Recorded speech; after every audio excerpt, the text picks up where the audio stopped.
Good morning, good evening, good afternoon, whatever it is for you. Welcome back to a Division 2 video. Today we're going over the new exotic assault rifle, the Strega.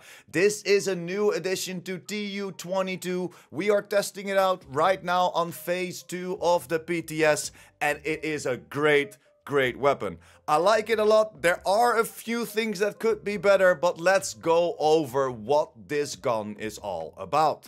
The Strega is the exotic variant of the FAL, has exactly the same base damages, RPM, mag, etc.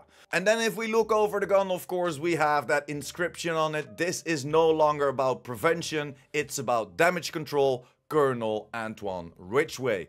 The base damage is 57.6k, an RPM of 700, mag of 40, headshot percentage of 75 is of course also connected to your watch level, and then we have an optimal range of 35. If we then scroll down, of course we have our attributes. This will come with assault rifle damage and health damage like every single AR, and like every other exotic we can reroll that third attribute, and of course you want to hunt for damage to target out of cover. The weapon handling on this thing is quite nice, as you can see the accuracy and the stability, but that reload time 1.7 seconds is crazy for an AR, and it feels very good. If we scroll down then of course towards our talent, because every single exotic in the game has a different talent, and this exotic assault rifle has the talent on nerve. Killing an enemy will apply a mark on every enemy within 10 meters of it. Multiple marks can be applied to the same enemy. Max number of marks can be applied to an enemy is 5.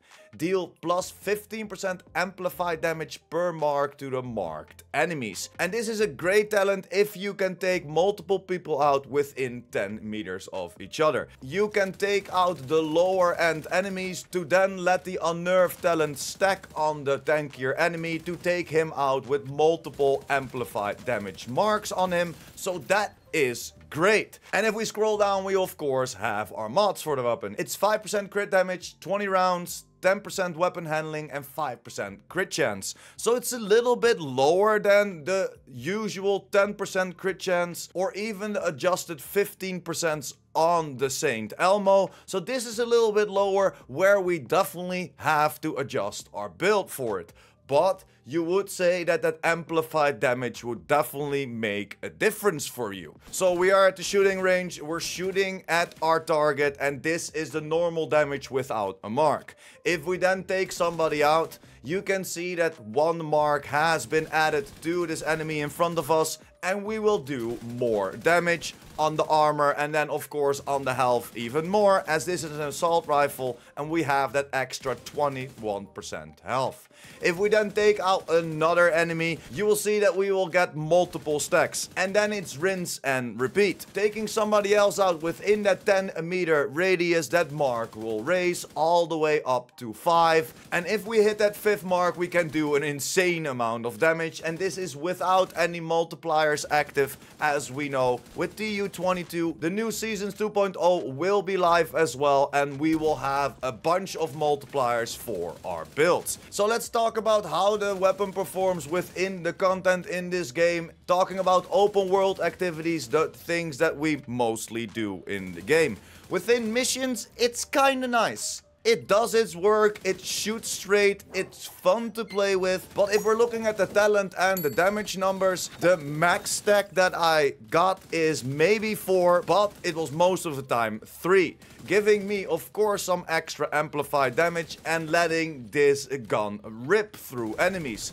It was a lot of fun. I went into Lincoln Memorial, that is a little bit compactor, so that will benefit this weapon. But if there are larger spaces, this weapon falls apart. You cannot get that second stack on somebody. Maybe you can trap them where they're standing, or maybe you can trap them where they're spawning. Then you will always need to have your foam launcher prepared, knowing where the enemies spawn, and then you might can get 2 or maybe 3 stacks on the enemy. And why is this kind of a problem? Because if we compare the damages to the FAL, the normal FAL, and we put flatline on there, that reads amplified weapon damage by 15% to pulsed enemies.